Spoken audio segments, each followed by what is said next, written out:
Hi నమస్తే, welcome to special story.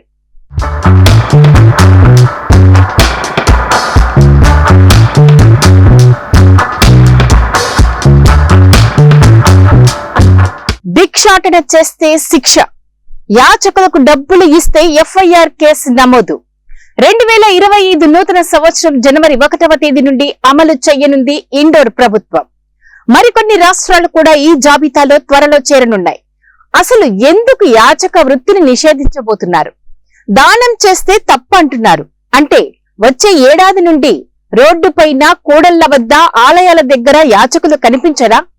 అడుక్కోవడం నేరమా? అడుక్కున్న వారికి దానం చేయడం దోషమా? ఈ అంశంపై ప్రత్యేక కథనం.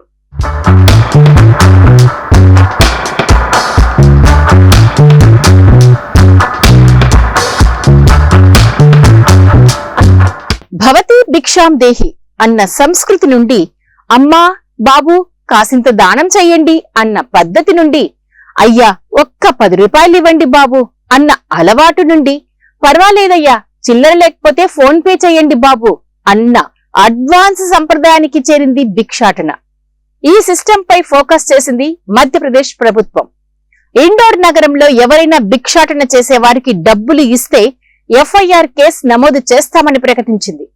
యాచకులు లేని నగరంగా ఇండోర్ ను తీర్చిదిద్దాలని జిల్లా అధికారులు భావించారు.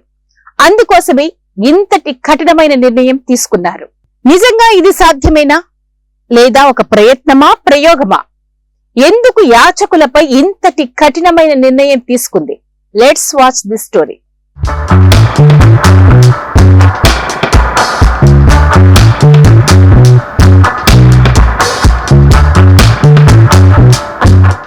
ఏ దేశంలో ఎలా ఉన్నప్పటికీ మన దేశంలో అడుక్కోవడం లేదా యాచకత్వం అనేది వృత్తి. నిరుపేదతనాన్ని, లేమిని, నిరాశ్రయుల స్థితిని స్పష్టంగా ప్రస్ఫుటించేదే భిక్షాటనం. పూర్వకాలం నుండి భిక్షాటన అనేది సామాజిక నిర్మాణంలో సంప్రదాయ వృత్తిగా ఆచరించబడుతుంది. అయితే కడుపు నింపుకోవటం కోసం చేసే భిక్షాటన కంటే ముందు మతపరమైన భిక్షాటన అనే సంప్రదాయం భగవంతునికి దగ్గర చేస్తుంది అని నమ్మి భవతీ భిక్షాం దేహి అంటూ సన్యాసాన్ని స్వీకరించిన వారు గృహ సముదాయాలలో భిక్షాటన చేస్తారు. వీరు ఆహారం కోసం పలు చోట్ల ఏ రోజుకా రోజు భిక్షాటన చేసి తమకు కావలసింది తమతో ఉంచుకొని మిగిలినది చిన్నపిల్లలు, వృద్ధులు, అనారోగ్య పరిస్థితిలో ఉన్న యాచకులకు దానం చేస్తారు. వీరిని మహర్షులు అంటారు. ఇలా చేయడం వలన తమలోని అహం అంతమవుతుందని వారి ఉద్దేశం. అలా చేస్తేనే భగవంతుడికి దగ్గరగా ఉంటామని, మరు జన్మ ఉండదని వారి నమ్మకం. ఇక మనం నిత్యము చూసే యాచకులు, వారు తమ ఆహారాన్ని తాముగా సంపాదించుకోలేక ఇతరులు ఇచ్చే దాన ధర్మాలపై ఆధారపడి జీవిస్తూ ఉంటారు. వీరిని అధములు అంటారు. నిజంగా వృద్ధాప్యంతో బాధపడే అనాథలు, తల్లిదండ్రులు లేని చిన్నారులు, వైకల్యంతో వేధించబడేవారు, ఇలా కొన్ని ప్రత్యేకమైన పరిస్థితులు కలవారు భిక్షాటన చేసి బతకవచ్చు. కాని యాచకత్వం కులవృత్తిగా భావిస్తూ శరీర అవయవాలు బాగుండి సోమరితనంతో సంపాదించుకోలేక సులువుగా బతకడానికి వెళ్లే మార్గాన్ని అనుసరిస్తున్నారు. ఈ జాడ్యం వారసత్వంగా తమ పిల్లలకు అందచేస్తున్నారు. పసిపిల్లలు అని కూడా చూడకుండా చేతిలో బొచ్చ పెట్టి వారి భవిష్యత్తును అంధకారంలోకి నెట్టేస్తున్నారు. ప్రభుత్వాలు ఎన్ని మార్గాలలో ఉచిత సదుపాయాలు కల్పించినప్పటికీ శారీరక సుఖానికి బానిసలుగా మారి ఈ వృత్తి నుండి బయటపడలేకున్నారు.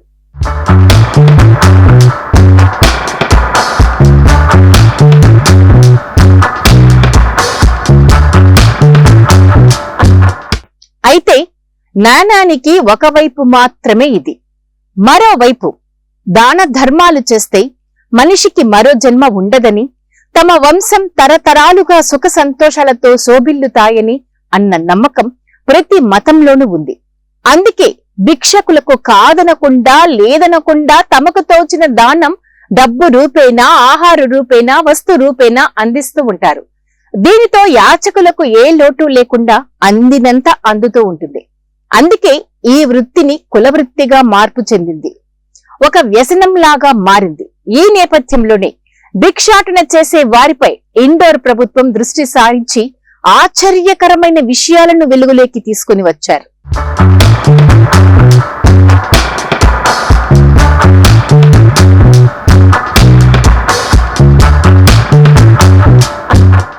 భిక్షాటన చేసే వారిలో కొంతమంది బిగ్ షాట్స్ ఉన్నారంటే మీకు నమ్మశక్యంగా లేదు కదా.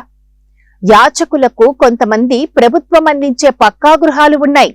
మరికొందరి పిల్లలు ఉద్యోగాలలో స్థిరపడ్డారు.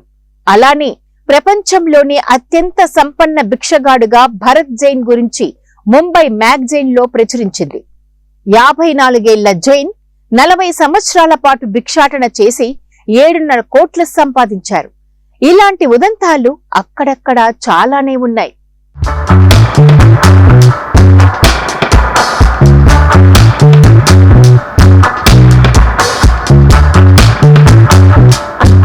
కులవృత్తి ముసుగులో తమ పిల్లలను కూడా ఈ రంగంలోకి దింపి తల్లిదండ్రులు యాచక వృత్తిని కొనసాగిస్తూ భావితరాల భవిష్యత్తును చేతులారా చిదిమేస్తున్నారు.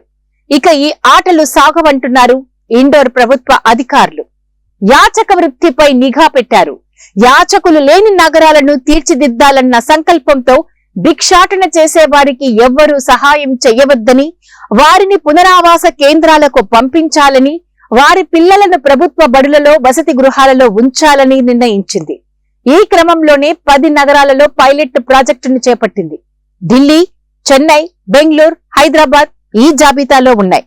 ఇప్పటికే డెన్మార్క్, ఆస్ట్రేలియా, చైనా లాంటి దేశాలలో అడుక్కోవడం చట్టవిరుద్ధం. నిజం చెప్పాలంటే భిక్షాటన నిషేధం ఒక మంచి సమాజ నిర్మాణానికి హేతుకం కావాలని ఆకాంక్షిద్దాం. సో ఇది ఇవాల్టి స్పెషల్ స్టోరీ. మరొక స్పెషల్ స్టోరీతో మీ ముందు ఉంటుంది మన Telugu TV. Until then keep watching మన తెలుగు టీవీ న్యూస్.